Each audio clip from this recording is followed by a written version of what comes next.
안녕하세요. 7학년 김예아입니다.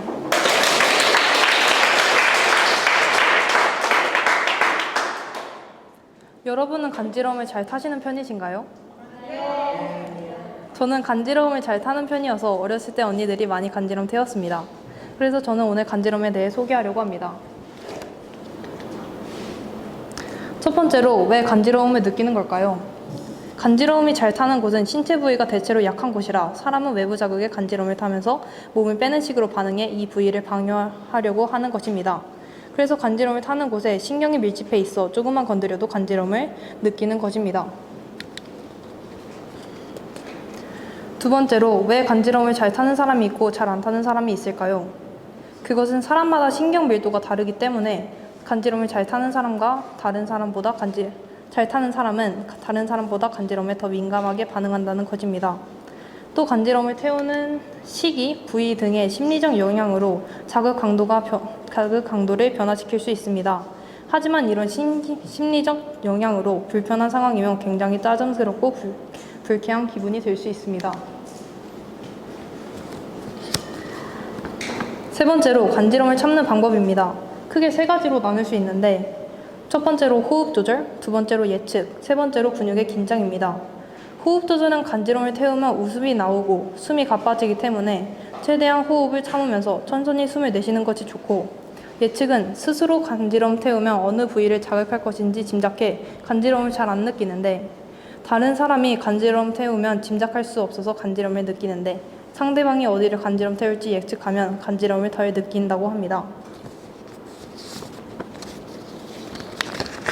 마지막으로 근육의 긴장은 무방비 상태에서 간지럼을 태우면 간지러워서 몸을 움츠리는데, 근육이 긴장한 상태에서는 상대방이 어떤 것을 한다라는 것을 알아 간지럼을 잘 안 탄다고 합니다.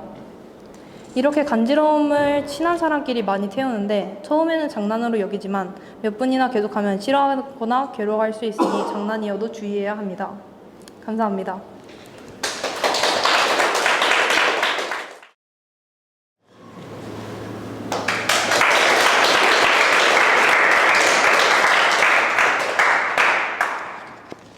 안녕하세요. 7학년 방사랑입니다.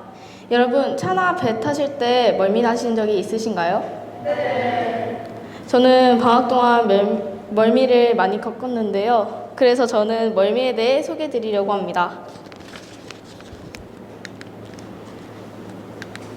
목차를 보시면 첫째, 멀미를 하는 이유, 둘째, 멀미 증상, 셋째, 멀미 유형, 넷째, 멀미 대처 방법입니다.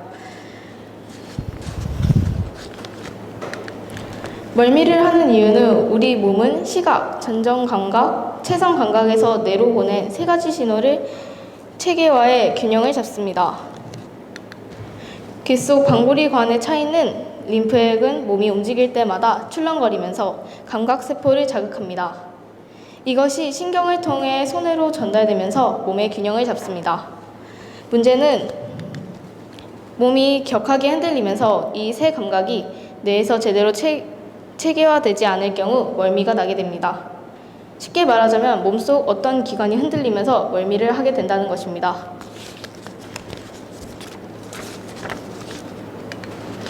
멀미 증상을 알아보겠습니다. 멀미를 하게 되면 어지럽고 메스껍고 피곤하며 집중이 잘 되지 않습니다. 구토 전조 증상이 나타나기도 하고 거흡 증상이 일어나기도 합니다. 멀미 유형을 알아보겠습니다. 교차형 멀미. 교차형 멀미는 몸이 느끼는 움직임과 시각 동부의 불일치로 인하여 발생하는 멀미이고 가장 흔합니다. 진동성 멀미. 전정기관에 직접 진동이 가해져 나타나는 멀미입니다. 시각성 멀미. 진동이 전혀 없음에도 빠르게 움직이는 물체나 화면을 응시하였을 때 발생하는 멀미입니다. 시민성 멀미. 일종의 트라우마, 과거 심하게 멀미를 한 경험이 남아 그 대상만 봐도 멀미를 하는 것입니다.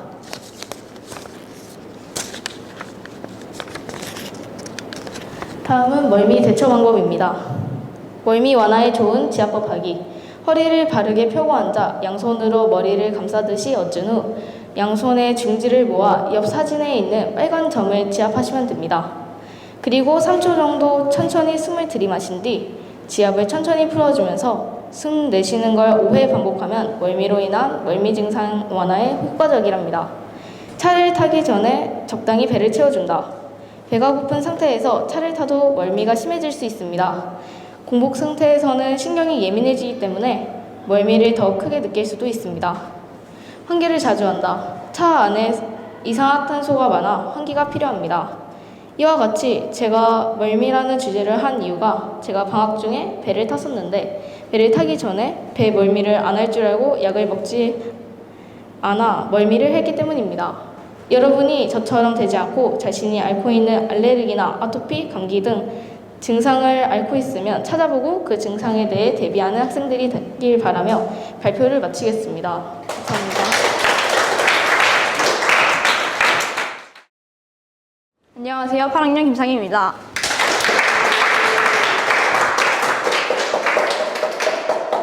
당신의 하나님은 어떤 분이신가요?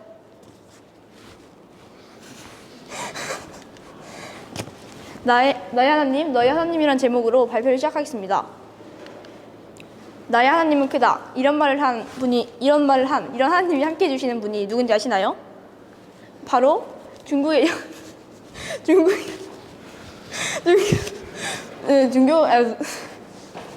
중국의 여성 교사이자 나의 하나님은 그다의 저자인 글래디스 엘워드입니다.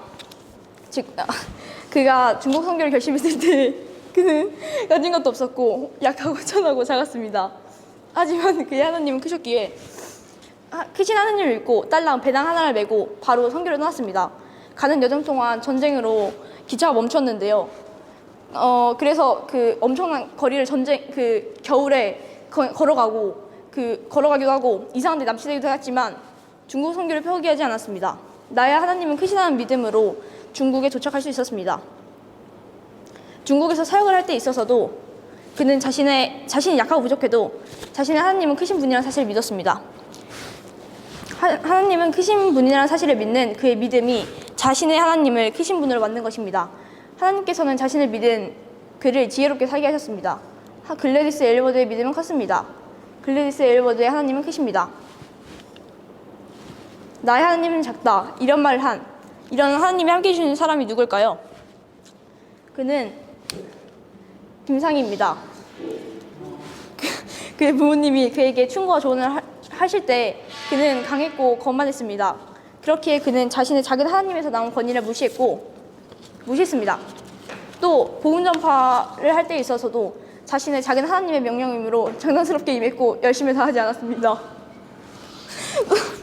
또 그는 삶의 문제에 있어서도 강하고 고대했기에 자신의 작은 하나님을 신뢰하지 않고 맡기지 않았습니다. 그는 하나님이 어떤 무언가보다 위대하시고 존귀하시고 강하시다는 사실을 알고 있었습니다. 하지만 그 약한 믿음 때문에 자신도 모르게 그는 자신의 하나님이 작다라고 확정지었습니다. 하나님께서는 자신을 믿지 않은 그를 앞의 내용처럼 멍청한 행동을 하게 하셨습니다. 김상희의 믿음은 작았습니다. 김상희의 하나님은 작으십니다. 그럼 당신의 하나님은 어떤 분이신가요? 어떤 자매님께서 각자 자신만의 하나님이 계신 것 같다고 말씀하셨습니다. 저는 그것의 이유가 자신의 믿음의 분량에 따라 다르다 생각합니다. 앞으로 전 저희 하나님을 더 이상 초라하게 만들지 않을 것입니다. 글래디스 엘리오드처럼 나의 하나님은 크다라는 고백을 할 것입니다. 우리의 하나님은 같을지라도 너의 하나님은 다르다고 생각합니다. 나의 하나님을 키웁시다. 나의 하나님이 너의 하나님보다 작으면 부럽잖아요. 우리의 생각보다 훨씬 더 강하시고 능력 있으시며 존귀하신 위대하신 하나님을 나도 모르는 사이에 초라하고 약하게 무능력하게 만들지 맙시다. 나의 하찮은 믿음으로 하나님을 왜곡해서 생각하지 맙시다. 나의 하나님은 크신 분이라는 사실을 믿읍시다. 그분을 신뢰합시다. 감사합니다.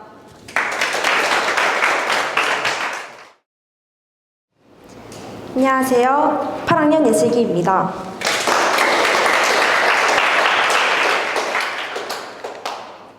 여러분 눈물이 많은 편이신가요? 저의 이번 나눠꿈 주제는 눈물입니다.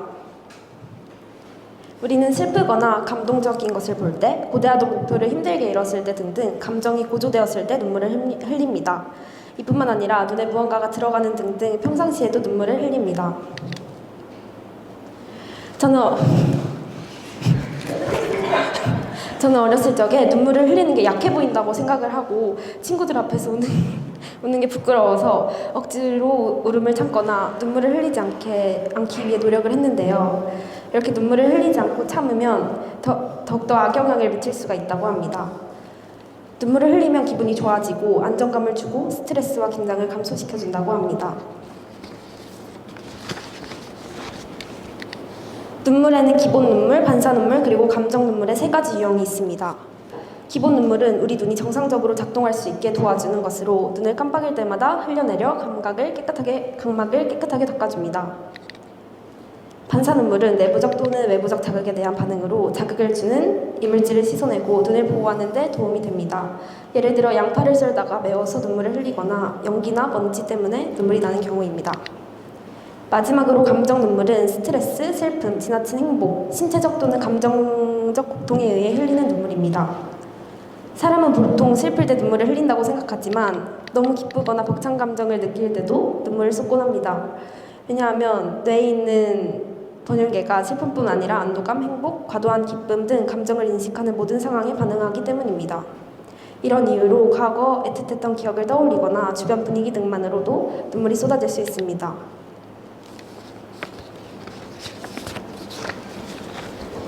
이렇게 우리는 살아가면서 눈물을 아주 많이 흘립니다. 그렇다면 그리스도인은 어떤 눈물을 흘려야 할까요? 눈물에도 종류가 있듯이 우리 그리스도인이 흘려야 하는 눈물이 있습니다. 우리는 회개의 눈물을 흘려야 합니다. 우리가 죄를 짓고 하나님께 잘못을 한다면 단순히 자백하는 것이 아니라 참된 눈물로써 자기 죄를 깊이 뉘우치고 하나님께 온전히 돌아서야 합니다. 주가 말하노라. 그러나 이러한 사람은 내가 보살피리니 곧 영이 가난하고 통회하고 내 말에 떠는 자라. 또 우리는 진짜 기도의 눈물을 흘려야 합니다. 우리는 진지하고 겸손한 기도에 눈물을 더해야 합니다. 기도 응답을 받기 위해 유창하게 말을 하는 것이 아니라 눈물로 간절히 기도해야 하는 것입니다. 오 주여 나의 기도를 들으소서. 나의 부르짖음에 귀를 기울이소서. 내 눈물에 가만히 계시지 마소서. 나의 모든 조상들이 그러하였듯이 나도 주와 함께하는 타국이니요 세르자이기 때문이니이다. 그리고 우리는 구령을 할 때 죄인들에게 눈물로써 복음을 전해야 합니다. 눈물로 씨를 뿌리는 자들은 기쁨으로 거두리로다. 귀한 씨를 가지고 나가서 오는 자는 정녕 기쁨으로 그의 담들을 가지고 돌아오리로다. 자기 연민에 빠져서 나온 눈물 말고 우리는 항상 하나님을 향한 감사의 눈물을 흘리며 살아나가야 합니다. 제 발표를 들어주셔서 감사합니다. 안녕하십니까. SCHS 공학년 서한결입니다.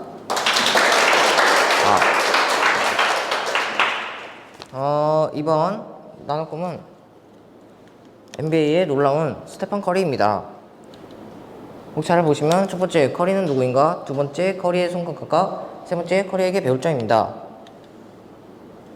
커리는 누구인가? 첫 번째로 출생은 1988년 3월 14일에 올해 36세고 오하이주의 크런에서 태어났고요. 가족은 부모 델 커리, 어머니 쇼나 커리, 남동생 세스 커리, 배우자 아이샤 커리, 자녀 라일리 커리, 그리고 아들 케넌 커리가 있고요. 신장은 188cm, 체중은 84kg, 윙스팬은 192cm, 후원사는 언더아머고 연봉은 679억으로 올해 NBA 연봉 1위라고 합니다.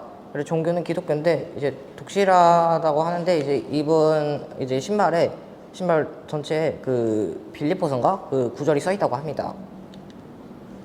커리는 누구인가? 커리는 NBA 골든스테이트 워리스 소속의 농구 선수, 포지션은 포인트 가드이며 팀의 4차례 우승을 이끈 프랜차이즈 스타이자 원클럽맨입니다.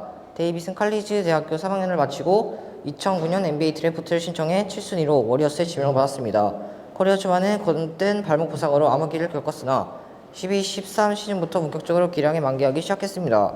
14 시즌 최초의 올 NBA 팀 선정과 더불어 14-15 시즌부터 2년 연속 MVP를 차지했고 팀의 4차례 우승을 이끌며 팀 역사의 황금기를 열었습니다. 언제 어디서 터질지 모르는 위력적인 3점슛 주무기이며 리그 통산 3점슛 1위를 비롯해 3점슛에 대한 거의 모든 기록을 보유하고 있습니다. 두 번째, 커리의 성격과 과학인데요. 커리는 NBA 역사상 3점슛을 가장 많이 성공한 선수가 되었습니다. NBA 명예의 전당 현역자인 레이 알렌이 갖고 있던 종전 기록 2,973개를 넘었습니다. 주목할 건 경기 수입니다. 앨런은 1,300경기에서 이 경기를 달성했고 커리는 불과 789경기에 불과합니다. 앨런이 경기당 3점슛 2.28개를 성공했고 커리는 3.77개를 넣었습니다. 세계 최고의 선수들이 모인 NBA 3점슛 역사를 바꾼 커리의 비결은 뭘까요? 우선 공을 쏘는 시간이 매우 짧습니다. NBA 슈터들은 슛을 던지는데 평균 0.54초가 걸립니다. 커리의 슛 동작은 0.4초에 불과합니다. 차이는 0.14초. 다른 슈터에 비해 수비하기가 그만큼 어렵습니다. 빠른 속도에 정확성이 더해졌습니다. 통산 3점슛 성공률은 43.1%, 역대 7위에 이릅니다. 또한 슛할 때 커리의 앞팔은 신체 수직축과 5도 간격을 일정하게 유지합니다. 리그에서 키가 작은 편인 그는 평균 45도보다 높은 50도에서 55도로 슛을 날립니다. 다른 선수의 슈팅보다 더 큰 포물선을 그리는 덕분에 커리의 슈팅이 링과 만나는 면적이 더 넓습니다.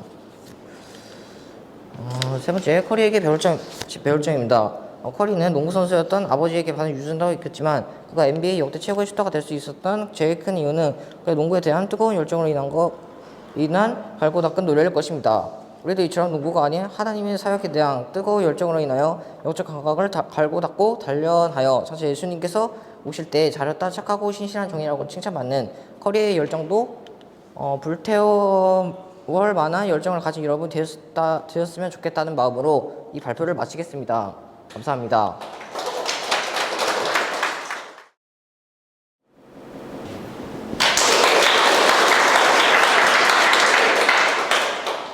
안녕하세요. 9학년 송민철입니다.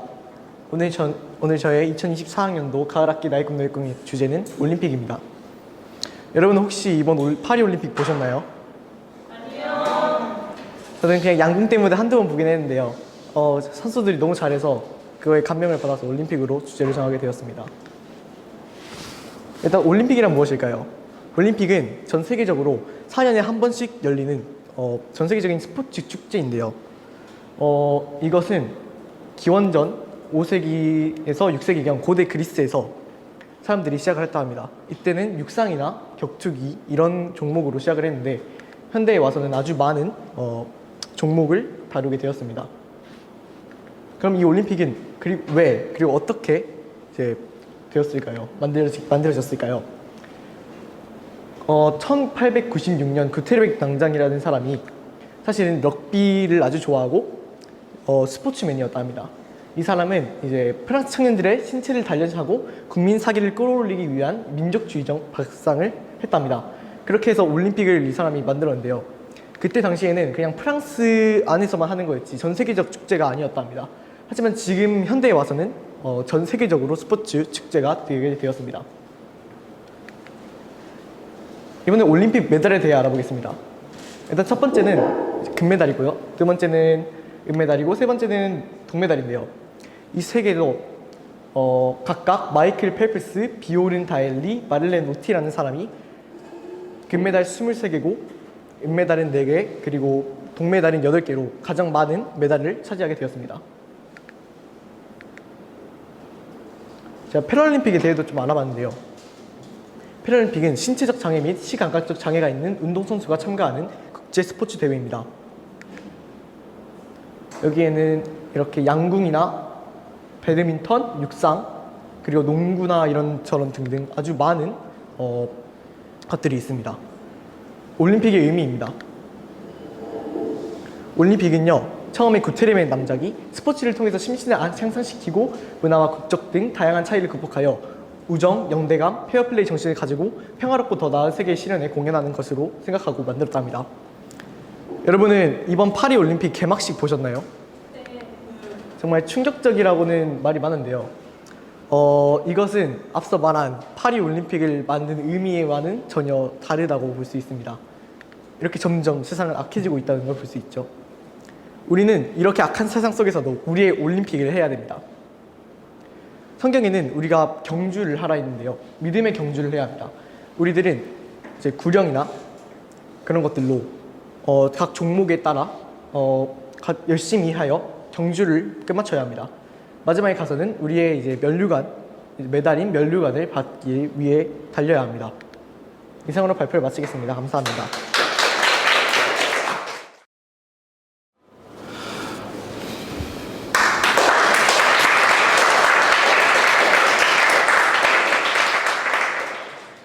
안녕하세요. 9학년 조선유입니다. 제가 이번에 발표할 주제는 용서에 관한 것입니다. 먼저 용서의 사전적 의미로는 지은 죄나 잘못한 일에 대해서 꾸짖거나 벌하지 않고 덮어줌이라는 뜻이 있습니다. 여러분은 누군가를 용서해 보신 적이 있으신가요? 네. 예, 보시다시피 많은 분들이 용서하신 적이 있는 것 같은데요. 하지만 대부분이 남을 왜 용서해야 하는지도 모르고 남을 용서할지도 모르겠습니다. 그렇다면 우리가 누군가를 용서해야 하는 이유는 무엇일까요? 크게 두 가지가 있는데요. 첫 번째로 용서는 분노, 우울, 불안, 상처를 준 사람에 대한 집착, 충동적인 행동, 강박적인 사고와 행동을 감소시키는 반면에 희망, 자아 존중감, 정서적 안정성, 분노 감정의 통제를 향상시키기 때문입니다. 두 번째로는 성경에서의 명령 때문입니다. 더 자세히 알아보기 위해 성경 속 용서에 관한 예시들을 가져와 봤습니다. 첫 번째로는 누가복음의 탕자의 비유입니다. 이는 모두가 알다시피 한 부자의 아들이 자기 멋대로 나가서 살다가 결국에 아버지의 사랑을 깨닫고 아버지의 집으로 다시 돌아갔더니 자비로운 아버지의 용서를 받은 감동적인 이야기입니다. 이는 마치 매일 죄를 지을 수밖에 없는 우리가 하나님께 자백하면 화내시지 않고 영원한 사랑으로 용서하시는 모습을 보는 것 같습니다.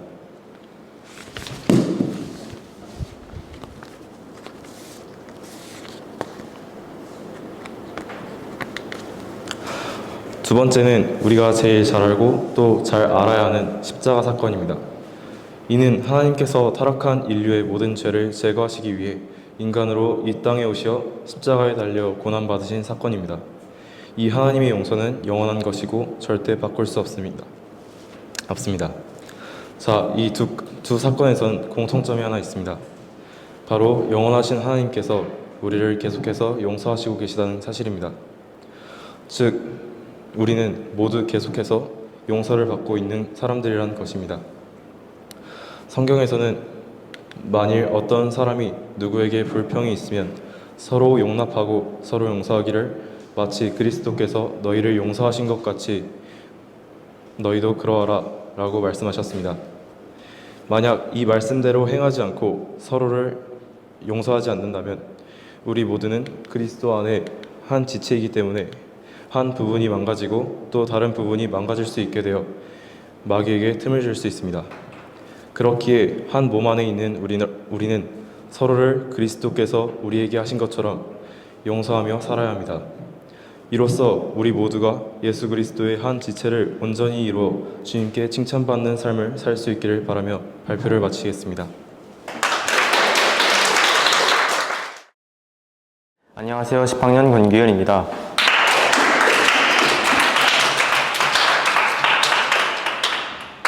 저의 2024학년 가을학기 나의 꿈 너의 꿈 주제는 집념에 대하여입니다. 먼저 목차입니다. 목차를 보시면 첫 번째 집념이란, 두 번째 집념과 중독, 세 번째는 집념의 사람, 네 번째는 영적 적용으로 나눠 꿈을 구성해 보았습니다. 먼저 첫 번째로는 집념이란입니다. 집념이란 한 가지 사물에만 끈덕지게 들러붙어 마음을 쏟는 것 또는 그 마음이나 생각입니다. 두 번째는 집념과 중독입니다. 집념과 중독은 서로 한 가지 일에만 몰두하는 특징이 있습니다. 집념은 자기 의지를 쓰는 반면 중독은 자기 의지가 아닌 자기가 하고 싶지 않아도 계속하게 되는 정상적으로 판단하고 행동할 수 없다는 특징이 있고, 그리고 무엇보다 중독은 부정적인 반면 집념은 긍정적으로 쓰이는 특징이 있습니다. 세 번째는 집념의 사람입니다. 제가 생각하기에 집념의 사람은 이소거 목사님입니다.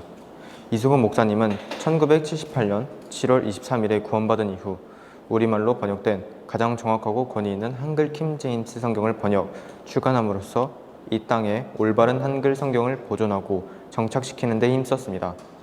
지난 30년간 성경침례교회 담임 목사로 섬기면서 많은 죄인들에게 복음을 전파했고 성격적 신약 지역교회의 모델을 제시했으며 말씀보존학회의 대표로서 바른 성경에 근거한 책들을 출간, 보급하여 바른 신학과 교리를 전파하는 데 힘썼습니다. 저는 이승훈 목사님께서 한글 킹제임스 성경을 번역하는 것이 보통 생각과 열정으로 할 수 없다는 생각이 들었습니다.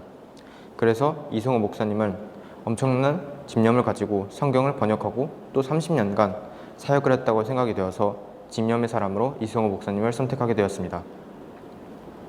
마지막으로 영적 적용입니다. 저는 평소에 의지가 없다라는 말을 굉장히 많이 들었습니다. 왜냐하면 목표를 정해놓고 며칠 안 돼서 그 목표가 힘들다고 쉽게 포기하기 때문입니다. 그래서 저는 이 발표를 준비하면서 집념이라는 것을 다시 한번 생각해 보게 되었고, 모든 일을 할 때 집념을 가지고 하나님께 기도드리며 의지하고 목표를 향해 나아가고자 이 발표를 준비하게 되었습니다. 제 발표를 경청해 주셔서 감사합니다.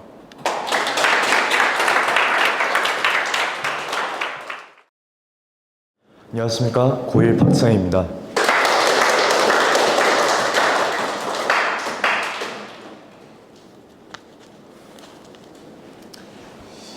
지난 3년간 제가 가장 많이 한 일이 무엇인지 아십니까?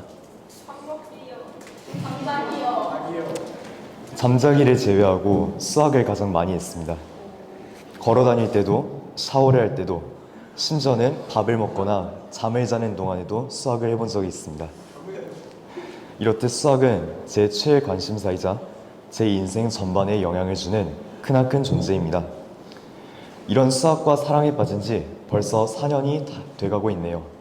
문득 한 질문이 저에게 다가왔습니다. 나에게 수학은 어떤 존재일까? 글쎄요, 정말 많은 생각이 떠올랐습니다. 수학은 나에게 어떤 의미일까? 이것이 오늘의 발표 주제입니다. 첫째, 수학은 바다라고 생각합니다.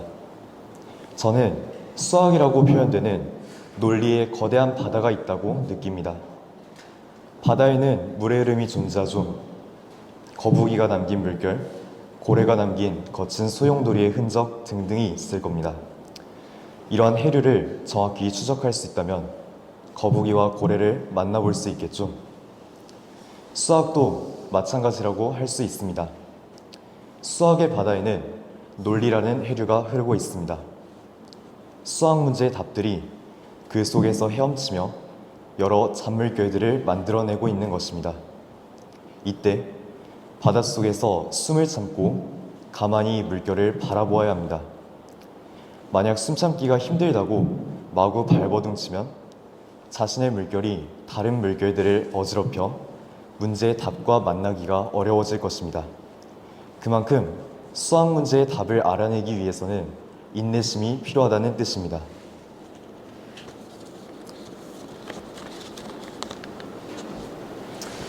둘째, 수학은 제 친구입니다.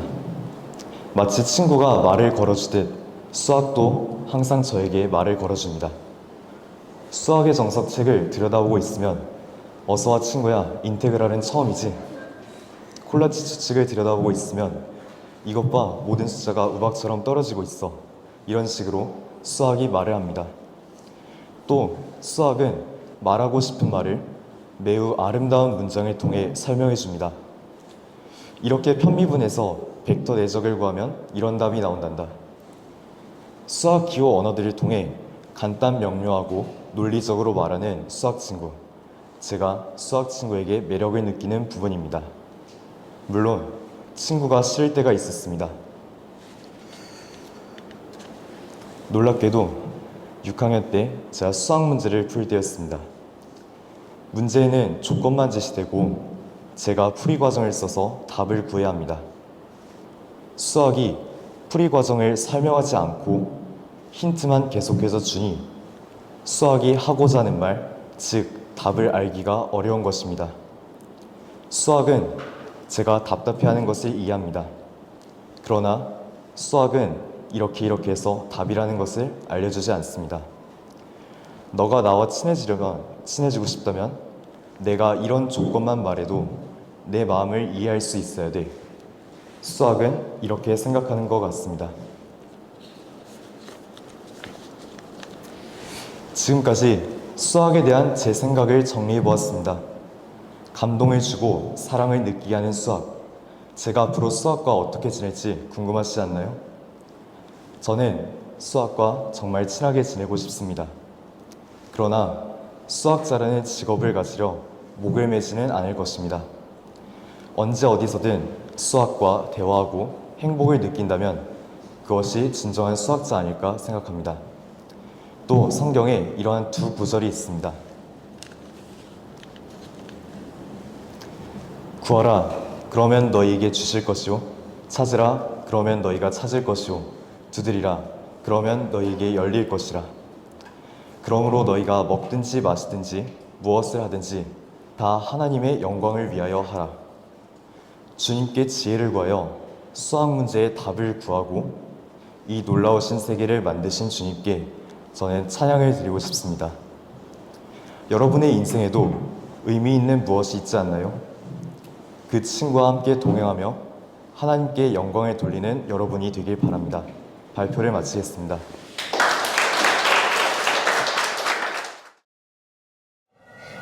안녕하세요. 11학년 김신지입니다. 여러분은 하루에 얼마나 웃으시나요? 많이 웃으시나요? 여러분 지금 한번 웃어봅시다. 은근슬쩍 광대를 올려도 좋고 소리를 내어 폭소를 해도 됩니다. 다들 수줍게 미소만 짓고 계신 걸 보니 오늘은 제가 활짝 웃는 방법을 알려드려야겠습니다. 활짝 웃기 위해선 첫 번째로 얼굴 스트레칭을 하여 얼굴 근육이 움직일 수 있다는 걸 느껴야 합니다. 아, 에, 이, 오, 우를 아주 열정적으로 안면 근육을 총동원하여 해줍니다. 아 발음에서는 모든 근육을 위아래 양옆으로 쫙 벌린다는 생각으로 스트레칭을 해줍니다. 에 발음은 아 발음과 비슷하지만 입모양과 턱관절, 광대 근육이 살짝 위로 올라간다는 걸 느껴야 합니다. 이 발음은 모든 근육을 양옆으로 쫙 늘린다고 생각해 주시면 되고요. 오 발음은 위아래로 늘린다고 생각해 주시면 됩니다. 마지막으로 우 발음은 코 중심으로 얼굴의 모든 근육을 모은다고 생각하시고 해주시면 됩니다. 발음 하나당 30초씩 2번 해주시면 스트레칭이 됩니다. 중요한 건 얼굴 근육이 본인이 생각한 대로 사용할 수 있어야 합니다. 두 번째로 웃을 때 어색해 보이는 경우가 있는데요. 잇몸이 보이게 웃는 경우, 입꼬리가 안 올라가는 경우, 눈이 웃지 않는 경우, 크게 세 가지가 있습니다. 잇몸이 보이게 웃는 경우의 예시는 구하지 못하여서 남은 두 가지의 경우만 설명하도록 하겠습니다. 먼저 이렇게 입꼬리가 올라가지 않은 경우입니다. 이런 경우에는 광대 근육이 부족하기 때문에 그런 것이 있기 때문에 에와 이 발음을 많이 하여서 광대 근육을 늘려야 합니다. 그러면 이렇게 웃을 수 있게 되고요. 그 다음에 눈이 웃지 않는 경우에는 눈꼬리 위에 있는 근육을 아래로 내린다고 생각하고 웃어주시면 됩니다.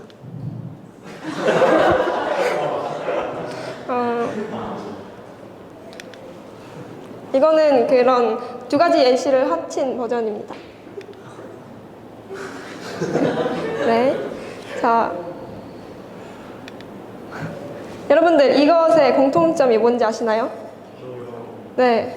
귀엽죠? 우리가 귀여운 걸 보면 미소 짓듯이 즐겁거나 좋아하는 것을 생각하면 나도 모르게 방긋 웃기 마련입니다. 마음이 태도로, 표정으로 나타나는 것이죠. 여러분은 어떤 마음으로, 어떤 태도로, 어떤 표정으로 살고 계신가요? 많이 웃고 계신가요? 너희 의로운 자들아 주 안에서 기뻐하고 그의 거룩하심을 기억하여 선생님, 네, 감사하라. 네, 그리스도인인 우리는 주 안에서 항상 기뻐해야 합니다. 또한 항상 기쁜 마음에 대응하는 밝은 얼굴로 살아야 합니다. 이미 많이 웃고 즐거운 마음으로 생활하고 있는 우리들이지만 이번 학기만큼은 제가 알려드린 활짝 웃기 방법으로 즐겁지 않은 상황이더라도 항상 주 안에서 기뻐하며 지내셨으면 좋겠습니다. 이상 발표를 마치겠습니다. 감사합니다. 안녕하세요. 11학년 박시원입니다. 여름을 흔히 자기관리의 계절이라고 합니다. 그 일과 옷을 가볍게 입고 몸이 드러나기에 살을 빼기 때문입니다. 저는 남자들이 여름에 과시하는 근육에 대해서 간단히 소개하려고 합니다. 요즘 우리 학교 남학생들도 운동을 많이 하고 있는데 잘 들어서 기본 지식을 가지고 운동을 했으면 좋겠습니다. 근육은 대근육과 소근육으로 이루어져 있습니다. 대근육은 말 그대로 크기가 큰 근육을 말하고 보통 3대 대근육이라고 하여 가슴, 등, 허벅지를 꼽습니다. 대근육은 웨이트 트레이닝에서 중점적으로 운동해야 하는 부위로 대근육이 먼저 발달하지 못하면 소근육의 성장이 제한됩니다.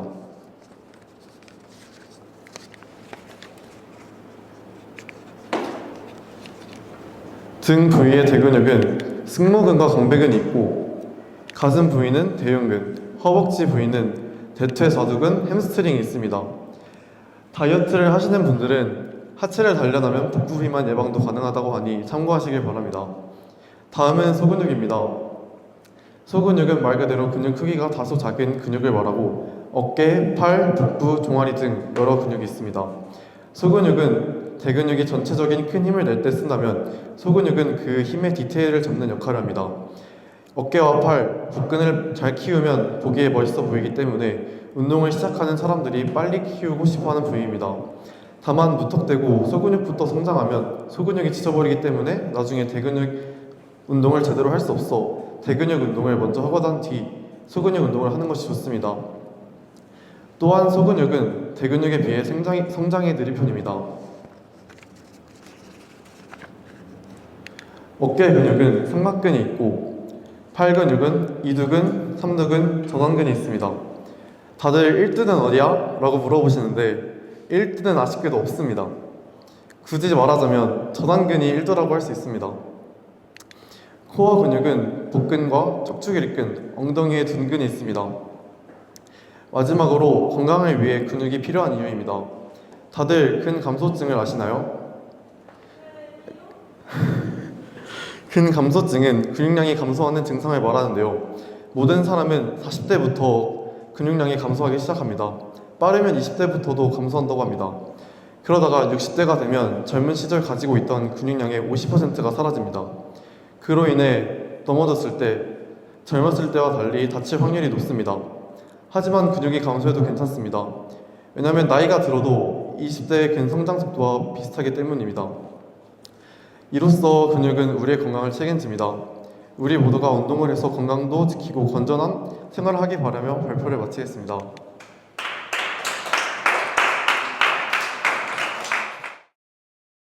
안녕하세요. 11학년 선생입니다. 오늘 제가 발표할 주제는 선생님이 추천하는 사계절 필수템입니다. 첫 번째, 선풍기입니다. 저처럼 더위 타는 사람이라면 매우 추천하는 상품인데요. 저는 소강현 씨가 작년에 쓰는 것을 보고 너무 좋은 퀄리티에 또 오래가는 성능이 너무 매력적이라서 이 제품을 구매하게 되었습니다. 쿠팡에서 아직도 판매 중인 제품인데요. 한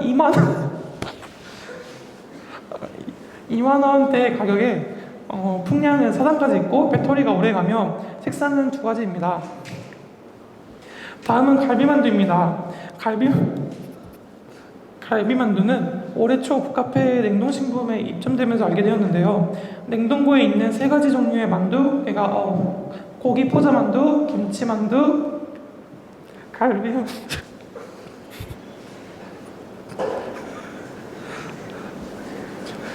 이 3가지 만두 중에 갈비만두가 가장 맛있고 고급스러운 퀄리티를 자랑합니다.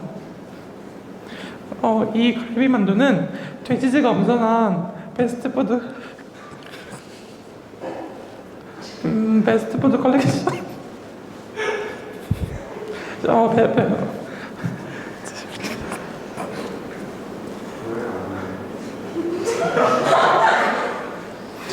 이 갈비만두는 돼지가 올해 선정한 그런 베스트푸드 컬렉션 10위 안에 당선된 그런 의미 있는 음식인데요. 그 전자레인지에 3분을 데우려고 나와 있지만 저희 돼지들끼리는 2분만 데우는 것을 그렇게 룰루 하고 있는데, 이 전자레인지 2분만 돌리고 그 뜨거운 만두를 냉동고에 다시 넣으면 그 쫄깃쫄깃함이 더욱 살아나서 더 맛있는 갈비만두를 즐길 수 있죠. 그 안에 그 쫄깃쫄깃한 그 피와 그리고 갈비 육즙이 그 만두소가 아주 놀라운 그런 화합을 보여줍니다. 다음은 제트스트림 몰펜입니다. 이 펜의 장점은 얇은 펜 쪽이라 어느 공간에서나 필기가 가능하다는 점입니다. 또한 일반 싼 제품에 비해서 볼펜 잉크똥이 조금 나옵니다. 그래서 번질 일이 거의 없다는 것이 장점이라 할 수 있습니다.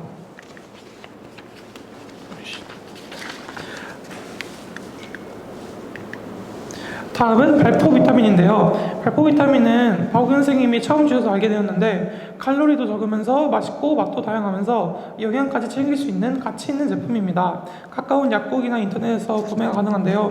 적당한 물에 비타민 하나를 넣으면 뽀글뽀글 거품이 올라오면서 자연스럽게 물이랑 섞입니다. 마시기 매우 편하죠. 발포 비타민 타입에는 미네랄, 칼슘, 마그네슘, 아연 등 여러 종류의 영양소가 들어있어서 건강을 챙기는 데도 좋은 것 같습니다. 다음은 텀블러입니다. 텀블러는 누구나 가지고 계시겠지만 또 한 번 소개하는 것은 텀블러를 쓰는 습관이 너무 좋은 습관이기 때문입니다. 종이컵을 아낄 수 있고 한 번에 많은 양을 담을 수 있어서 편리하기 때문입니다. 굳이 텀블러가 없더라도 마실 것을 담을 용기라면 무엇이든 좋습니다. 다음은 성경입니다. 성경은 앞서 추천한 필수템보다도 더욱 가치 있고 소중한 아이템인데요. 사계절 언제나 저희에게 찔림을 주고 지식을 얻을 수 있죠. 하지만 저만 해도 성경을 읽을 때 정말 필요한 구절을 집중해서 읽거나 읽지 않거나 아니면 건너뛰는 등 필수템이 아닌 것처럼 대할 때가 종종 있는 것 같아서 반성을 한 적이 굉장히 많은데요. 여러분들도 과연 지혜 주시는 말씀, 이 성경을 자신이 생각하는 필수템보다 낮게 여긴 적은 없는지 생각해 보시길 바랍니다. 이상 제가 소개하는 사계절 필수템을 마치겠습니다. 안녕하세요. 11학년 송지은입니다. 저는 오늘 여러분에게 한 앱에 대하여 소개하고자 합니다. 여러분은 이런 제품을 구매하실 때 있어서 어떤 걸 최우선으로 생각하시나요? 퀄리티. 네, 저 같은 경우는 이제 돈이 없기 때문에 가격을 보거든요. 여기에 두 가지 같은 제품이 있습니다. 여기는 7,900원에 판매하고 있고요. 이 앱에서는 1,712원에 판매하고 있습니다. 여러분이라면 어떤 걸 고르실 건가요? 당연히 이렇게 싼 걸 고르겠죠. 게다가 이 앱은 이 가격 보이시나요? 저희가 사 먹는 과자보다 저렴한 가격으로 필수템을 얻을 수 있습니다. 이 앱의 룰렛은 무조건 100% 당첨시켜주기도 합니다. 이 앱이 무슨 앱인지 아시겠나요? 바로 테무입니다. 테무는 이름에서도 나타나듯 팀업 프라이스 다운으로 여럿이 함께하면 가격이 더 낮아진다. 이름에서도 낮은 가격을 자랑하고 있습니다. 저는 이 테무를 왜 사용하는지를 알기 위해서 우리 학교의 테무 가장 VIP 강신영 고객님을 인터뷰해 보았습니다. 이분이 이제 테무를 사용하는 이유는 이제 당연히 첫 번째는 저렴하다입니다. 같은 제품에도 한국과는 적게는 3배에서 많게는 10배 가까이 차이가 납니다. 그리고 또한 물건이 다양하고 많다는 점도 강점으로 뽑을 수 있겠죠. 이제 이분은 배송 부분에 있어서도 한국보다 오히려 테무가 신뢰가 간다고 말하기도 했습니다. 물론 느리긴 하지만 무조건 온다는 확신과 기한 내에 오지 않을 시 보상을 지급함에 있어서죠. 저렴한 제품은 많은 사람들의 마음을 흔들어 놓았고 구매하는 방법 또한 전혀 어렵지 않아서 지난달 기준 이용자 수가 755만 명을 돌파했습니다. 이쯤 되면은 한 가지 궁금증이 생깁니다. 이렇게 왜 이렇게 싼 거고 이런 가격이 가능한 이유가 무엇일까요? 다양한 이유가 있겠지만 대표적으로는 유통 과정을 줄여 중간 마진을 없애는 것입니다. 또 테무에 등록된 사업자들을 테무가 압박을 해서 더 저렴하게 내어놓는다는 설이 있습니다. 이제 테무에 대해서 이 전략들을 간단하게 정리해 보았는데요. 테무는 이 제품이 저렴하지만 불만을 가지지 않게 하자. 이 소비자들의 불만을 줄이기 위해서 이제 소비자가 물건에 불만을 제기했다. 그러면 이제 본사 측에서 업체에게 최대 5배를 보상을 하게 합니다. 그리고 이제 가격은 무조건 쥐어짜내서 더 싸게 하고요. 유통도 아까 말했다시피 이 중간 부분을 줄여서 소비자에게 바로 배송을 합니다. 또한 이제 광고에 대해서 엄청 힘을 쓰는데요. 유튜브를 보면은 이 테무 광고가 굉장히 많이 떠요. 이유가 유명한 플랫폼에는 전부 다 광고를 넣고 이 천문학적 비용의 슈퍼볼에도 광고를 수십 번 넣었습니다. 사실 이쯤 되면은 이제 여기에 매출이 어느 정도냐? 바로 마이너스입니다. 이제 마이너스 조 단위로 적자가 나고 있어요. 그런데도 왜 이제 하느냐? 이제 시장 점유율을 얻기 위함입니다. 우리나라의 쿠팡에서도 이런 방법을 통해서 점유율을 얻었는데요. 손해를 극복하기까지에는 수십 년이 걸릴 수도 있고 또 빠르게는 수년이 걸리지만 이 방법을 사용한 이유는 사람들이 다 자기 앱만 사용을 하게 해서 그때부터 이제 가격을 조금씩 조정하는 것입니다. 싼 가격을 좋아하는 것은 소비자의 정상적인 심리입니다. 그렇기 때문에 테무는 이를 이용하는 것이고요. 물론 값이 싼 만큼 불량품도 많이 존재합니다. 그렇지만 이제 싸기 때문에 그러려니 하고 넘어가는 경우가 많죠. 테무나 이런 중국 직구 업체들의 등장으로 수많은 수업 업체가 사라지고 있습니다. 어마어마한 성장에 이제 각 나라에서는 관세 제도를 급히 정비하기도 하고요.